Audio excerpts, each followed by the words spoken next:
Congress party ने बिहार में चुनाव जिताने की जिम्मेदारी अशोक गहलोत, राजस्थान के पूर्व मुख्यमंत्री को दी है। संगठन महासचिव रह चुके हैं, केंद्र में मंत्री, बहुत विराट बड़ा अनुभव है अशोक गहलोत जी।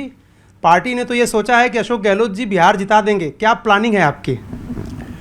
देखिए, जिताने वाले मतदाता होते हैं और जो लीडरशिप हमारी है, जिस प्रकार राहुल गांधी जी ने यात्रा शुरू करी थी और तेजस्वी यादव जी और सब साथ थे, उसी से पूरे प्रदेश के अंदर माहौल बन गया कि 20 साल के कुशासन से अब अंत करने का समय आ गया है। लेकिन सर, नीतीश कुमार के बारे में तेजस्वी यादव हमेशा सवाल उठाते हैं कि वो रिमोट से चला रही है बीजेपी क्योंकि उनका स्वास्थ्य ठीक नहीं। आपको क्या लगता है? देखिए, मुझे लगना या तेजस्वी जी को लगना की अलग बात है। देश को क्या लग रहा है? देश को वही लग रहा है जो तेजस्वी को लग रहा है। बाकी तो व्यक्तिगत तो मैं कैसे कह सकता हूँ, डॉक्टर तो मैं हूँ नहीं कि वास्तव में क्या स्थिति है, पर जो कुछ ऑरा बन गया है, जो परसेप्शन बन गया है, अब परसेप्शन क्यों बना वो भी आप जानते हो, देश जानता है। कुछ कारण रहे होंगे तो उस कारण बन गया है, तो लोगों को लगता है कि बीजेपी वाले इनका मिसयूज कर रहे हैं, चुनाव के बाद में तो इनको गायब कर देंगे। ये जो बातें चल रही है परसेप्शन में देश के अंदर, तो खलक की आवाज़ खुदा की आवाज़ होती है, जो कहावत है, तो लगता है कि बिहार की जनता भी कह रही है। एक सवाल है कि सर, चिराग पासवान उधर इतनी ज़्यादा सीटें मांग रहे हैं, बीजेपी उनको 22, 24, 25 से ज़्यादा देने को तैयार नहीं, कुछ सीटों पर प्रॉब्लम है। चिराग पासवान आप लोगों के साथ रहे हैं और राहुल गांधी के साथ उनका जो संबंध था, या सोनिया गांधी किस तरह से रामविलास पासवान के पास, अगर चिराग पासवान उधर से कोई उनको दिक्कत होती है, आप लोगों को अप्रोच करें या आप लोग चाहते हैं कि वो गठबंधन में आपके आ जाएं? देखिए, कोई भी पार्टी की विचारधारा जो है वो संविधान के अनुरूप है, मान लीजिए, और जो विचारधारा मिलती है, लाइक माइंडेड पार्टी सब एक हुई है इंडिया गठबंधन के रूप में, तो इंडिया गठबंधन के रूप में जो पार्टियां हैं उसकी प्रो विचारधारा की कोई पार्टी आती है तो हमें क्या ऐतराज़ होगा? हमें क्या ऐतराज़ होगा? तो आप चाहते हैं कि चिराग पासवान अगर आएँ तो आप लोग स्वागत करेंगे उनका? नहीं, अगर वो पता नहीं उनकी क्या सोच है, हमें तो पता है नहीं, ये तो मीडिया में आ रही है। पर जो भी स्थिति बनती है राजनीति के अंदर, गठबंधन मजबूत होना आवश्यक है देश हित के अंदर। मेरा 3 पॉइंट में मानता हूँ। अभी एक देश के अंदर, देश को अगर मजबूत करना, एक रखना, अखंड रखना है, तो इंडिया गठबंधन का मजबूत होना आवश्यक है। उसके लिए जो भी हमें करना पड़े सब पार्टियों को, वो सेक्रीफाइस भी करना चाहिए, एक दूसरी पार्टी की भावना समझनी चाहिए, मजबूत गठबंधन होना चाहिए। देश ये उम्मीद कर रहा है, देश उम्मीद कर रहा है कि इस बार मोदी जी ने 240 तक आगे सिमट गए, वो 400 पार की बातें करते थे, पोल खुल गई, थोड़ा और बेईमानी नहीं होती, वोट चोरी वगैरह जो आरोप लग रहे हैं ये नहीं होते, हो सकता है कि सरकार उनकी बनती नहीं।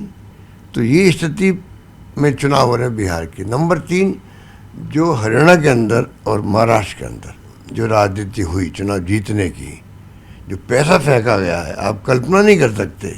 महाराष्ट्र में आप जाएंगे, अगर आप जांच करेंगे, स्टडी करेंगे, तब पाएंगे कि हो क्या रहा डेमोक्रेसी के अंदर। तो बिहार में भी आप लोगों को क्या इस तरह की कोई आशंका लग रही है? बिल्कुल बिल्कुल, कुछ भी कर सकते हैं। चुनाव जीतने के लिए कांग्रेस कार्यकर्ताओं को, इंडिया गठबंधन के कार्यकर्ताओं को, आरजेडी के कार्यकर्ताओं को इसका भी ध्यान रखना पड़ेगा, क्योंकि ये तो संस्थागत तरीके से पैसा बांटते हैं। दिल्ली चुनाव में क्या किया इन्होंने, कोई सोच नहीं सकता, कल्पना के बाहर की बातें हैं पैसा बांटना इनका। चाहे दिल्ली चुनाव हो, चाहे वो अपना महाराष्ट्र के चुनाव हो, भयंकर भयंकर। और बिहार में भी आप कह रहे हैं कि ऐसी आशंका आप लोगों को? कुछ भी कर सकते हैं लोग चुनाव जीतने के लिए। साम दाम दंड भेद की जो बातें, जो कहावत है, ये तो कुछ भी कर सकते हैं। तो आपकी सरकार बनेगी? बिल्कुल, हम तो लगे हुए इस काम में, इसलिए आए हैं यहाँ पर। सरकार बनेगी नहीं, सरकार गठबंधन की बननी चाहिए, देश हित के अंदर है, प्रदेश के, बिहार के हित के अंदर मैं मानता हूँ। मेरा आखिरी सवाल आपसे अशोक जी, क्योंकि आपके साथ नीतीश कुमार पहले रह चुके हैं, आप कह रहे हैं कि चुनाव बाद उनको बीजेपी हटा देगी, तो अगर नीतीश कुमार दोबारा आना चाहें आप लोगों के साथ, तो अब दरवाजे खुले हैं या बंद हैं? ये पूछना चाह रहा हूँ। देखिए, काल्पनिक सवाल का मैं जवाब नहीं दे सकता कि आप जो अभी वो मुख्यमंत्री हैं एनडीए के अंदर, और कल क्या होगा कौन जानता है। राजनीति में कोई दुश्मन नहीं है ना? नहीं, राजनीति में वो अलग बात है कि कोई दुश्मन परमानेंट नहीं होता है या दोस्त नहीं होता, वो अलग बात है। अशोक गहलोत जी खुल के तो नहीं कह रहे हैं कि नीतीश कुमार के लिए दरवाजे बंद हैं, लेकिन इतना जरूर कह रहे हैं कि महागठबंधन की सरकार बननी चाहिए बिहार में, और इसीलिए वो यहाँ पर आए हैं महागठबंधन की सरकार बनाने। जदयू के वरिष्ठ नेता और बिहार सरकार में मंत्री विजय चौधरी जी हमारे साथ। विजय जी, अभी सीट बंटवारे को लेकर क्या गाड़ी सही डायरेक्शन में बढ़ चुकी है? बिल्कुल सही डायरेक्शन में गाड़ी है, और इसका अंतिम अंजाम भी सही होगा। और अंतिम अंजाम सही होने का अर्थ है कि समय रहते बहुत ही आपसी समझदारी और सौहार्दपूर्ण वातावरण में सीटों का बंटवारा हो जाए। चिराग पासवान से बीजेपी के वरिष्ठ नेता कल 3 बार मिल चुके हैं और वो कह रहे हैं कि जदयू, पिछली बार जदयू जिस सीट में लो मार्जिन से हारी थी, हम वहां पर लड़ेंगे। आपको चिराग जी ने कहा है क्या? आपको चिराग जी ने कहा है? क्यों उनको बेकार का बदनाम करते हैं? चिराग जी को क्या, अगर चिराग जी कुछ सीटें मांगते हैं तो क्या क्या ऐसी चर्चा? चिराग जी बीजेपी से बात कर रहे हैं, बीजेपी उनसे बात कर रही है। हम लोग को इतना जरूर विश्वास है कि सब कुछ समय रहते तय हो जाएगा। तो ये थे विजय चौधरी, उनका यही कहना है कि समय रहते सब कुछ तय हो जाएगा। देखिए, दोनों पार्टियों के बीच में सकारात्मक पहलुओं पर बातचीत और यही बात, और दोनों ही नेता अभी थोड़ी देर पहले बयान देकर गए हैं। अभी क्योंकि नित्यानंद राय यहां से निकल चुके हैं, और दूसरी बात यह, चिराग पासवान घर के अंदर ही मौजूद है। करीब 1 घंटे के इस दौरान जो बैठक चली है, यानी कि कल से लेकर आज तक करीब 4 बार ये मुलाकात हुई है और 1-1 घंटे तक मुलाकात हुई है। चिराग पासवान का साफ तौर पर कहना था कि किसी भी तरीके से चिंता करने की जरूरत नहीं है, यानी कि जहां पर प्रधानमंत्री है वहां पर चिंता करने की जरूरत नहीं है। दूसरी बात, ये नित्यानंद राय ब्रॉडर प्रोस्पेक्टिव में कह रहे हैं कि एनडीए की सरकार बनेगी और विस्तृत तरीके से बातचीत चली है, जिससे कि आने वाले दिनों में किसी भी तरीके की दिक्कत ना हो। कौन से नेता किस इलाके में क्या जिम्मेदारी दी जाएगी, कहां चुनाव प्रचार होगा, कहां पे किस तरीके से सीट दी जा रही है। सबसे बड़ी बात यह है कि आखिरी दौर की बैठक ये चल रही है, आखिरी दौर, क्योंकि इसमें जो प्रभारी हैं बीजेपी के धर्मेंद्र प्रधान पटना में मौजूद हैं, लेकिन चिराग यहीं पर हैं।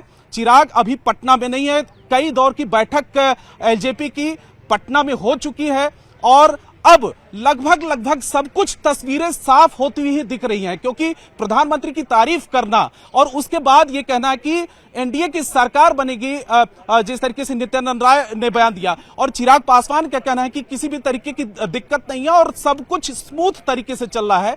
तो जल्द ही उम्मीद ये की जानी चाहिए कि सीटों के बंटवारे को लेकर अनाउंसमेंट भी जल्दी हो जाएगा। यहां पर अभी थोड़ी देर पहले कार्यकर्ता भी मौजूद थे, यहां से जा चुके हैं, उन्होंने नारेबाजी किया जैसे ही बयानबाजी आई दोनों नेताओं की। अब यहां से सब कुछ क्लियर होता हुआ दिख रहा है। अब उम्मीद की जानी चाहिए कि जल्द से जल्द इस बारे में घोषणा हो जाएगी।